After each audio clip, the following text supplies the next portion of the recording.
Everyone thinks Paul Atreides broke the universe when he took the throne, when the jihad began, when billions started dying in his name. but Dune was already broken long before Paul was born, because the Bene Gesserit didn't create a savior. They created a system that could only end in disaster, and Paul was never the cause, he was the result. From the very beginning, the Bene Gesserit believed history could be engineered, that bloodlines could be optimized, that humans could be reduced to variables in a breeding program. And for centuries, they controlled marriages, births, deaths, entire houses, not to save humanity, but to manage it. To compress chaos into something predictable. The Kwisatz Haderach was never meant to be a hero. He was meant to be a tool, someone who could see what they couldn't, someone who could access both sides of memory, someone who could stabilize the future the way an algorithm stabilizes a system. And that's the first lie Dune tells you, because the moment you try to control the future, you guarantee it will collapse in the worst possible way. Paul was not supposed to exist yet. Jessica broke the plan by giving birth to a son instead of a daughter. But that mistake didn't save anyone, it accelerated everything, because the Bene Gesserit had already prepared the ground. The prophecies were already planted, the myths were already spread among the freemen. The world was already waiting for a god, and Paul simply walked into a role that had been rehearsed for generations. This is what makes the Bene Gesserit terrifying. They don't rule openly, they don't conquer planets, they don't lead armies. They design belief itself. They decide what people will hope for, what they will fear, and who they will obey when the time comes. And once belief is engineered, violence becomes inevitable. Paul didn't manipulate the freemen into worshipping him. The Bene Gesserit did that centuries earlier. Paul just activated the switch, and once that switch was flipped, there was no version of the future where this ended peacefully. The Sisterhood thought they could control the Kwisatz Haderach, guide him, contain him. But the entire concept was flawed. Because you cannot create a human being whose purpose is absolute awareness and expect him to remain obedient. The moment Paul sees the future, he sees the Bene Gesserit too. He sees the manipulation, the lies, the centuries of quiet violence disguised as order. And at that point, the system loses its grip. But here's the real problem. Even when Paul understands that he is the product of a broken design, he cannot escape it. Because the Bene Gesserit didn't just shape him, they shaped the universe around him. Every political structure, every religious expectation, every fragile balance of power was built to collapse toward a single figure.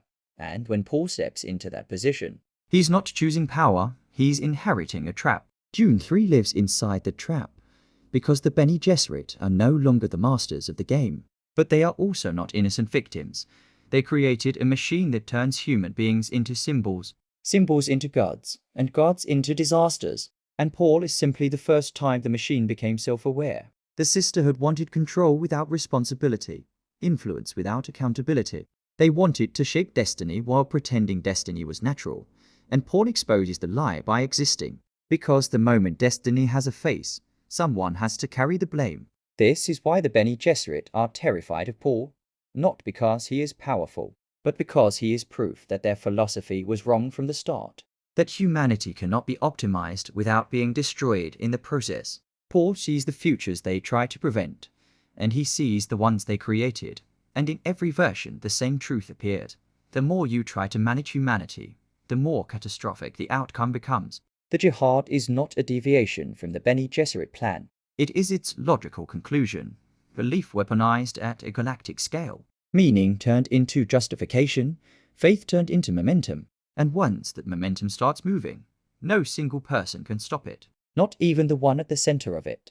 Paul is often blamed for becoming a tyrant, but the Bene Gesserit created a world where tyranny was the only stable outcome, because a future without uncertainty demands absolute control, and absolute control always demands sacrifice. Dune 3 is not about Paul becoming something monstrous. It's about the moment the Bene Gesserit realized that their centuries-long experiment didn't fail because of a mistake. It failed because it worked exactly as designed. They wanted a human who could see everything, but they never asked what happens to a civilization when one mind sees too much, when free will becomes inefficient, when choice becomes a threat to stability.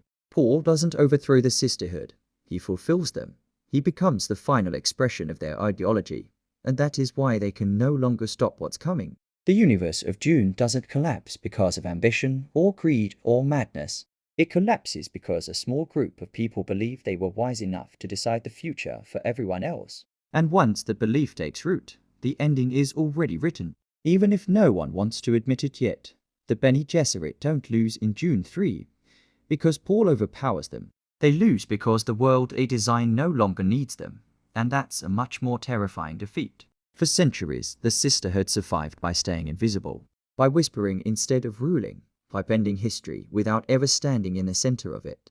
But Paul changes the rules of the game the moment he becomes unavoidable. The Bene Gesserit were always strongest when power was fragmented, When emperors could be nudged, when houses could be guided, when belief could be planted quietly and harvested generations later. But Paul collapses all of that complexity into a single axis himself. Once the future has a name and a face, subtle control stops working, and everything the Bene Gesserit rely on begins to fail at the same time. Their greatest weakness is not that Paul resists them, it's that he no longer needs them, because he can see what they see, and more importantly, he can see why they see it.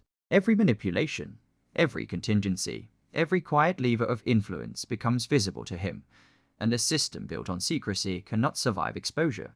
But the real collapse begins when the Sisterhood realize that they can't remove Paul without destroying the universe they spent centuries stabilizing. If they try to undermine him, they accelerate the chaos they were trying to prevent. If they try to kill him, the futures he has already set in motion spiral out of control, and if they submit, they become irrelevant. There is no winning move left, because the Bene Gesserit designed a system that requires a central figure to function, and now that figure is no longer loyal. This is the irony of their defeat. They didn't lose power. They lost leverage, and without leverage, influence is meaningless.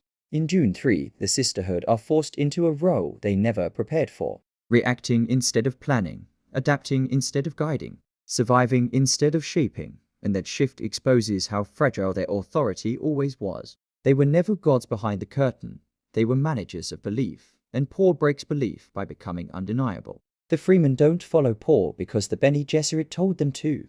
They follow him because the universe now bends around his decisions, and that terrifies the Sisterhood more than open rebellion ever could. Their final loss is not physical, it's ideological. The realization that their core assumption, that humanity must be controlled to be saved, has produced something far worse than chaos, a future so rigid it cannot change.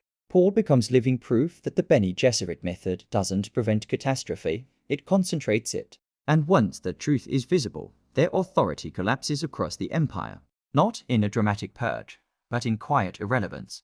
Advisors no one listens to, warnings that arrive too late, plans built for a future that no longer exists. Dune 3 doesn't need a scene where the Bene Gesserit are destroyed, because their real ending is subtler and more brutal.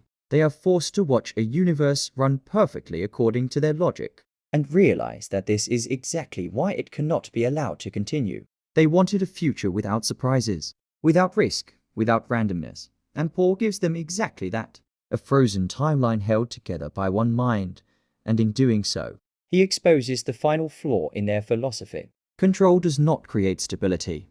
It only delays collapse by making it inevitable. The Bene Gesserit lose not because Paul defies them, but because he completes their work. And in Dune 3, the most dangerous thing he does is not ruling the galaxy. It's proving that the Sisterhood was wrong about humanity from the very beginning.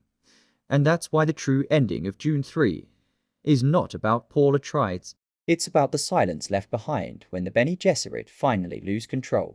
Not a battle, not a collapse, not a revolution, but a universe realizing that the systems it trusted to manage the future no longer work. Paul doesn't destroy the Sisterhood, he makes them obsolete, and that may be the most irreversible outcome of all. Because once a civilization understands that its architects were wrong, that its safeguards created the very disaster they were meant to prevent, there is no returning to the old order. The Bene Gesserit believed humanity needed guidance to survive, but Dune 3 asks a far more uncomfortable question. What happens when the guides disappear and the future is no longer curated by anyone at all? Paul stands at the center of that uncertainty, not as a savior, not as a tyrant, but as the final consequence of a system that tried to outthink humanity itself. And the most dangerous part is that even now, even after everything, the universe still doesn't know whether letting go of control will save it, or finally destroy it.